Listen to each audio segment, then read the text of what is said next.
Welcome to Train Freediving. In this video, I'm going to talk to you about how to work on your hypoxic tolerance for your freediving.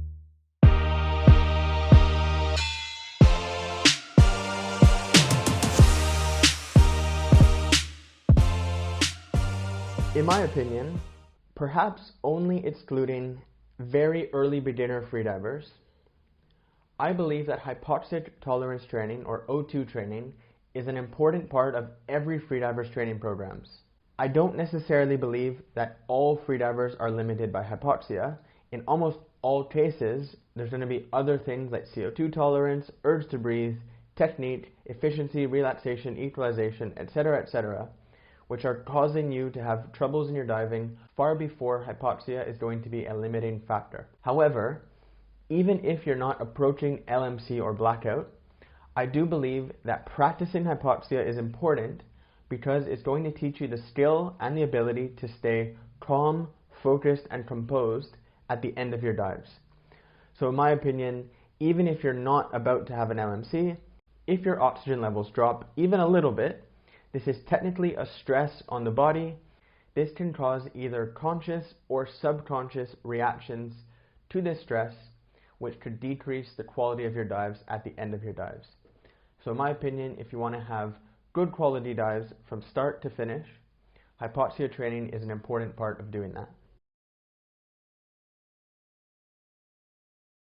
I believe that most freedivers are getting this wrong. And the reason I say that is because with a lot of freedivers that I talk to, if I go on forums or Facebook pages and I see people posting or talking about hypoxia training, a lot of you guys are doing hypoxia training on inhale. So you're trying to do some type of O2 table, whether it's in dynamic, long hands in depth, or a classic static O2 table. Most of you guys are doing this type of training on full lungs. And in my opinion, this is the biggest mistake when it comes to hypoxia training. Full lungs training is, by definition, never really going to be pure hypoxia training. There's always going to be a mix of CO2, urge to breathe, and pretty much every other factor in your diving on top of hypoxia. And for me, good quality hypoxia training means completely isolating hypoxia from everything else.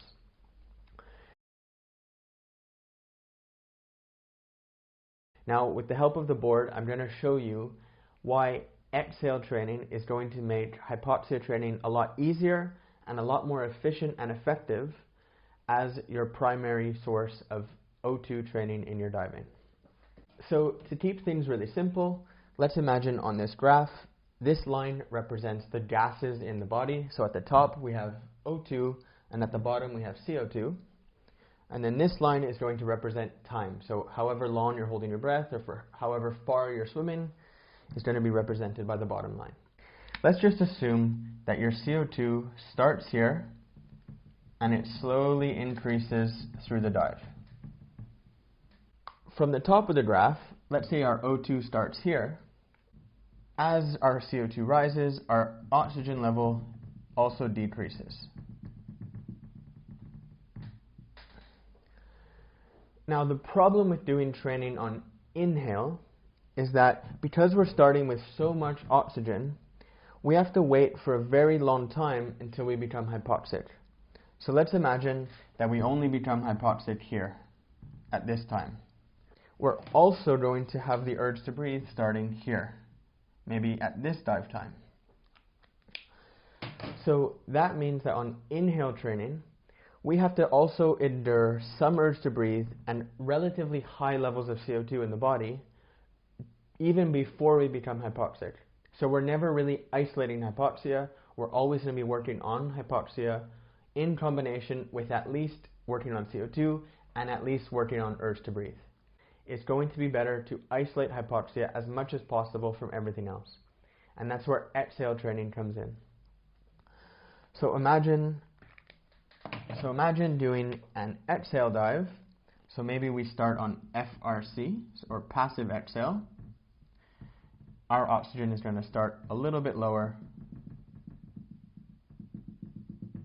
and it's going to drop down at the same rate, but this is going to allow us to become hypoxic before we have the urge to breathe.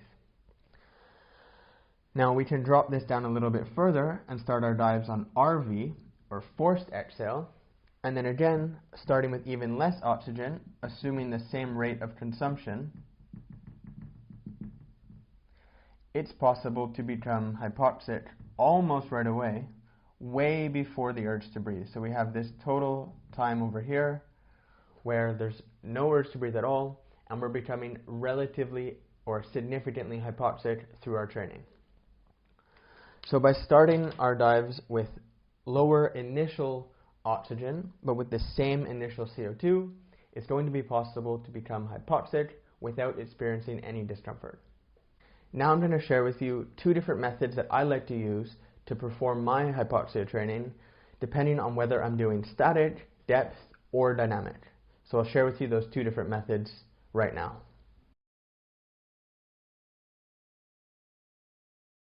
So method one for hypoxia training is going to be the most simple method, and it's going to apply to both static and depth training. So the method includes exhale holds, whether it's on FRC or RV, up until your first contraction. Now, for some experienced divers with a very strong CO2 tolerance, you might not be able to get to your first contraction before becoming very hypoxic, but for most people, and assuming you've taken some time to practice just to get comfortable on lower lung volumes, your first contraction is going to be a good marker for where you're becoming a little bit hypoxic on these exhale holds. Now, with static, I would recommend that all divers who are doing this perform RV holds, so forced exhale breath holds, up until their first contraction. Now, at first, this is going to feel very weird for you. It's probably going to feel uncomfortable very quick, but with some practice, you're going to notice that your times grow very quickly, and then soon enough, maybe after just 2 or 3 weeks of practice, you'll be able to become very hypoxic without having any strong urge to breathe or contractions. The depth version of this exercise is basically going to follow the same rules. You shouldn't be pushing yourself to have an urge to breathe. You shouldn't be struggling with contractions, but you can do slow FRC, so passive exhale, or slow RV, forced exhale dives, where the entire dive is relatively comfortable, but at the end you'll notice a little bit blue lips and you're going to be slightly hypoxic. Now, for me, this is a really good 2 birds with 1 stone exercise, because FRC and RV diving should be your primary way of training your equalization.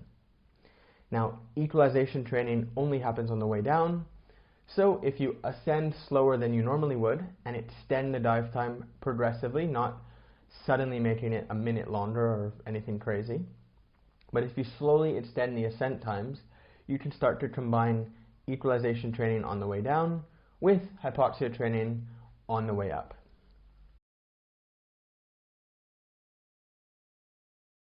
Alright, so method 2 is going to apply to training your hypoxia only in the pool, so using dynamic or dynamic no fins, bifins, etc. in the pool. Now, method 2 is going to involve doing short laps with short recoveries. So essentially, an O2 table in the pool is going to look exactly like a CO2 table in the pool. However, you're going to perform it with slightly longer recoveries, but on an exhale. Now, exercise 1, which is going to apply to more beginner divers with a weaker hypoxic tolerance, is to do FRC laps, so 4 to 8 times 25 meters on a passive exhale at FRC, with 5 to 10 recovery breaths between each lap. As you progress, when you have the ability to do 8 times 25 with 5 breaths recovery on FRC, and maybe you're not becoming hypoxic anymore and you're not having an urge to breathe, then you can graduate to exercise 2, which is to do the exact same training, but on RV, or after a full forced exhale.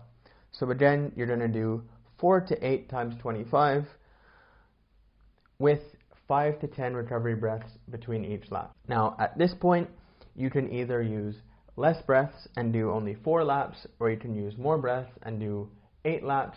It's going to depend, but realistically speaking, if you can do 8 times 25 RV with only 5 breaths recovery, your hypoxic tolerance is extremely good, and you pretty much have nothing to worry about in terms of blacking out as long as all of your other training is doing a good job as well.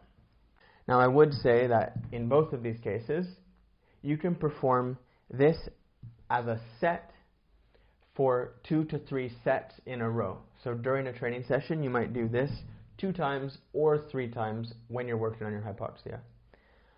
I would also say that it's better to favor doing more laps than having less recovery. So if your option is to do 8 laps with 9 breaths or 4 laps with 6 breaths, it's probably better to favor doing 8 laps with 9 breaths more often than the other way around. So having a higher volume with a less intensity is going to be better training in the long run.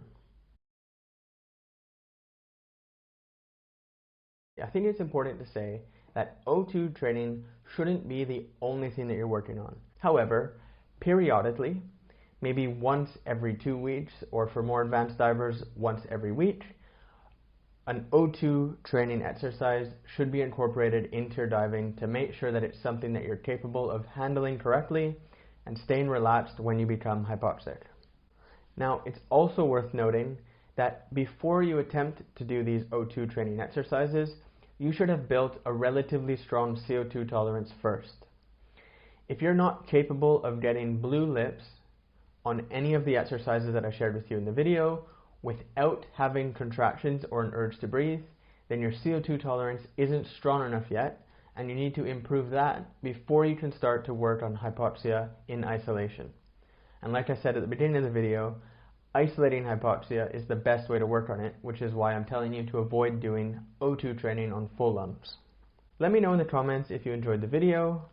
Tell me if exhale hypoxia training is already something that you've been doing, or if you believe that it's going to make your training more effective and more enjoyable when it comes to working on hypoxia. So now that you know what to do, go out there, blow out your air, and kill some brain cells.